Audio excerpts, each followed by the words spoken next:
So hello everyone. So this is day 4 of recording my project, and it is really important video because in this video I want to show you that how designing a architecture is really important. So this does not apply to only VEngine, it's applied to any game engine. So architecture is a really important thing. Okay, so designing it is important if you want to build a big software, a big project, if you want to make if you want to invest your time in a big project. So that's why I think I should talk about a little bit of architecture, because this will help you also to understand how an architecture should look like. So this is what my engine architectures look like. You see this diagram, and that's the whole architecture right now. And it's at its early stages, so it's really small. So you can see that our application is divided into two systems, a window system and a render system. So what does that mean?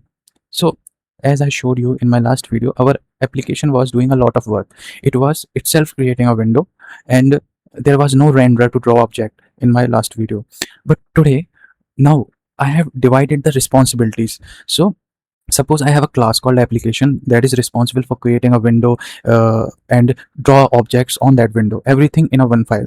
But that makes your application complex. As the project grows, you see that it's hard to maintain. You have to eventually decide a design or create divide responsibilities. So what now application is doing, application does not do all the job right now. It does not create window, it does not render, it does not process input. Instead, it tells or give instruction to these systems to do that for application.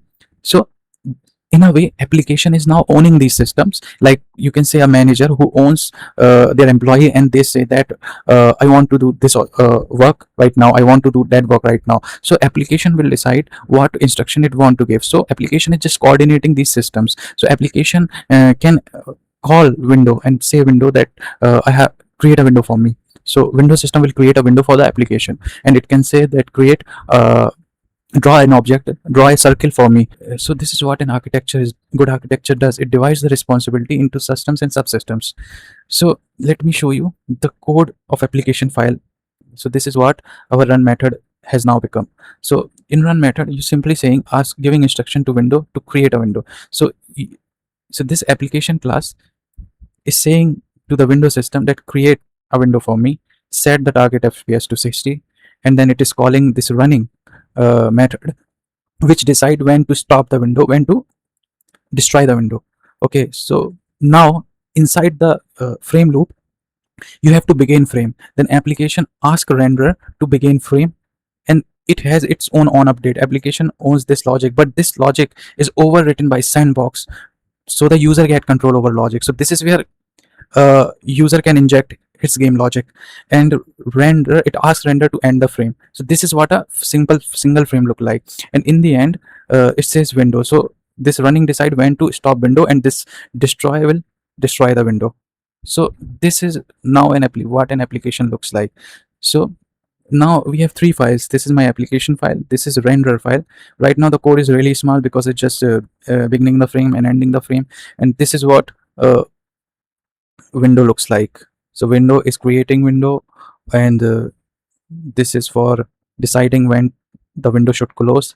So you can see this that these systems is interacting with relay, and renderer is also interacting with relay. But now our application do not interact with relay, it interact with render and window. So what is Sandbox? Sandbox is not a system like window or renderer.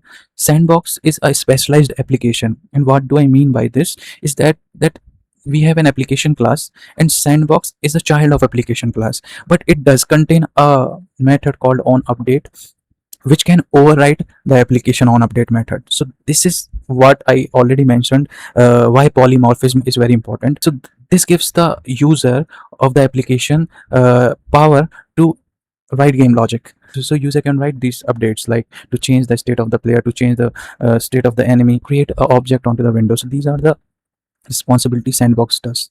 So you can see this flow where Sandbox interact with application, then application called onUpdate method, and then it interacts with render, and then render interacts with relay. The flow is like downwards. So how many layers this architecture has?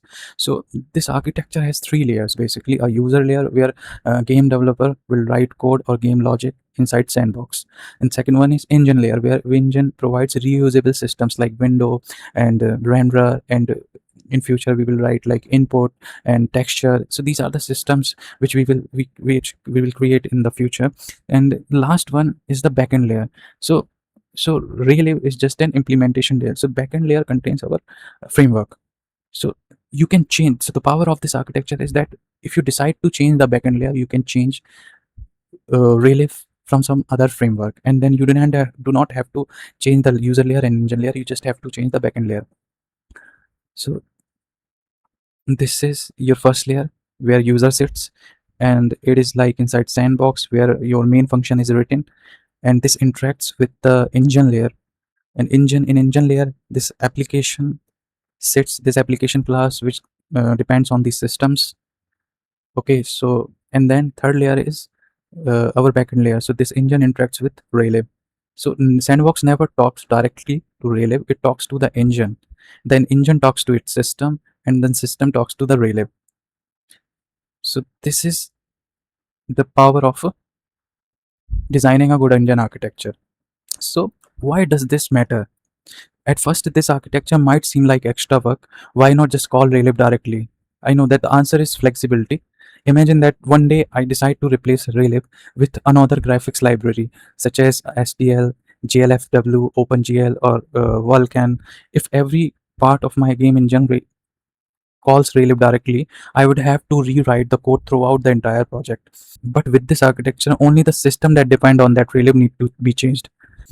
So the sandbox remain exactly the same. Similarly, if I discover a bug in window management, I know that it must be inside the window system. If rendering behaves incorrectly, I immediately will look to this render system. So each responsibility has a single system. So and that is really what a good design can be.